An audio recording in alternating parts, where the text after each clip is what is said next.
Ang oras 6:40 ng umaga. Ayan, abangan nga para sa second lap. Island to island fun race ng Wanoxi. Bali kinarga nga natin yung dalawa nating ibon na pauwi nung nakaraan ng first lap. Yung ating blue check at yung blue bar na si Bunso. Bali pang 19 nga pala yung blue check natin sa ranking sa first lap. At pang 21 naman yung blue bar natin. Ayan, bali second lap si Mirara. Tawid dagat na yan. Ang distance nga pala mula sa loop ko ay 107 kilometers air distance. Humigit kumulang. At binitawan sila. Ngayong oras din, 6:40 ng umaga. Ayan. At binuksan nga muna natin yung ating loop sa itaas para makalipad-lipad yung mga nandito.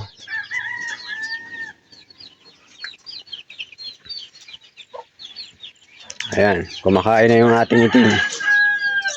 Sinaside-side niya yung natira kagabi. Yung si Tres. At ito nga pala si White Flight. Kahit pa paano, sumama na yan sa lipad gagahapon. Pero nakailang ikot, bumaba na rin. Sinusubok-subukan niya na siguro yung kanyang katawan. At tumutuka na rin siya. Kaya niya nang tumuka mag-isa. Dahil ng mga nakaraan nga ay sinusubukan ko lang siya. Ibig sabihin maganda, nakaka-recover na siya. At weather check muna tayo. Yan, dahil nga dito ay panahon na ng amihan. Umihip na ang amihan. Yan. Bali, tawid dagat at headwind ngayon. Headwind ang liliparin ng ating ibon dahil amihan nga. At loobin na makatawid yung ating dalawang ibon na inilaro. Yan, medyo mahaba-habang liparin nila na mahangin sa tawid dagat.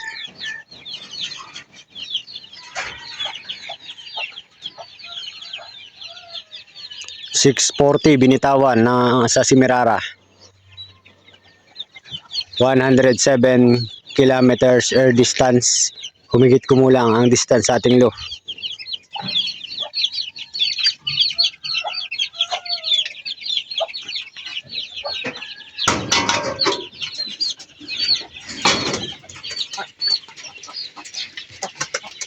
At ito yung ating mga naiwan dito, yung ating CFC.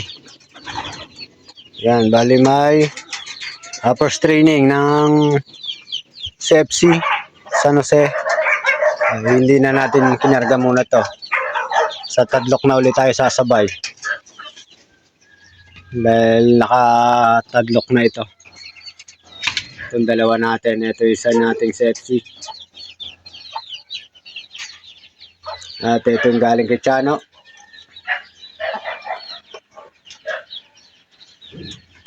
At yung ating bago na YB. Yan, batcher na sila.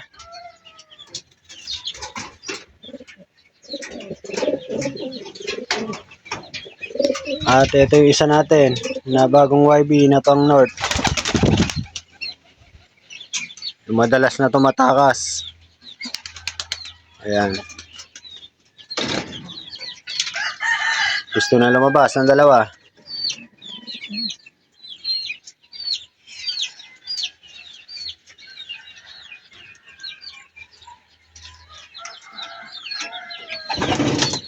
At mag-update lang ulit tayo mamaya mga kalapatids.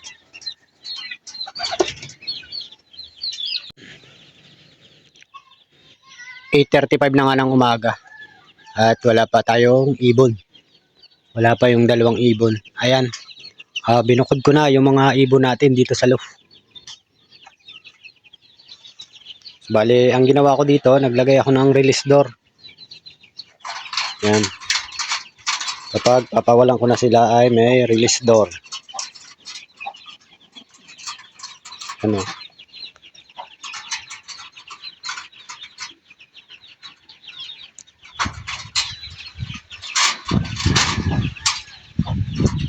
May nilagyan ko rin ng lock. At dito sa kabila naman, nilagyan ko sila ng pasukan. Yan, pwede ko silang papasukin galing dito sa pliers loop natin paloob. Ni-stick ko lang, sinasanay ko sa stick para pumunta na sila dyan. Para nabubukod yung ating ibon na manggagaling sa lipad. Ito ngayon dalawang CFC natin. At yung white flight.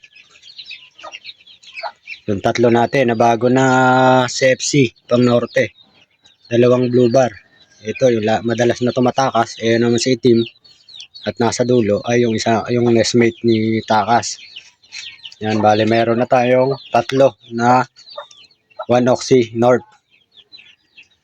Yan naman yung galing kay Chano. Yan ang ginawa ko para hindi sila lumalabas, nagsasalubong.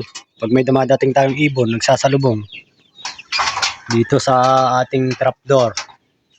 Dahil nga ang trapdoor natin ay yan na rin sila pinapalabas, pinaka-release na rin. Pero gagawan pa rin natin ng pagbabago yan. Tamang bilad muna sila. May ibon na tayo. Ito na si Bunso. Okay. 1 down from Semirara. Pasok. Pasok. Pasok, pasok.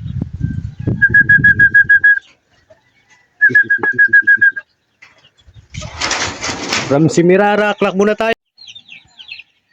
Ayos. Good job, Bunso. 107 kilometers tawid dagat. Headwind. Ayan si Bunso. 107 kilometers. Semirara. 107 kilometers. Speed pa siya. 840. Headwind. Hirap noon dahil salubong sa hangin. Ayan siya. Salamat, salamat. Ang oras alas 9.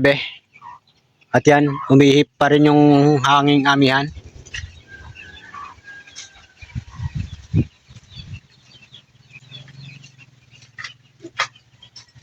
Headwind ang nililipad ng ating ibon. At meron na nga tayong pauwing isa. Andito na si Bunso. Yan, umuwi nga siya ng may speed pa na 840. Mahigit. Ayan. Salamat. At umuwi si Bunso. Kahit pinakabata, nagpupumilit. Ayan. At antabay pa tayo sa isa nating ibon. Kay Blue Check. Samantalang mahangin at headwind. At tawid dagat nga. 9 na umuwi pa.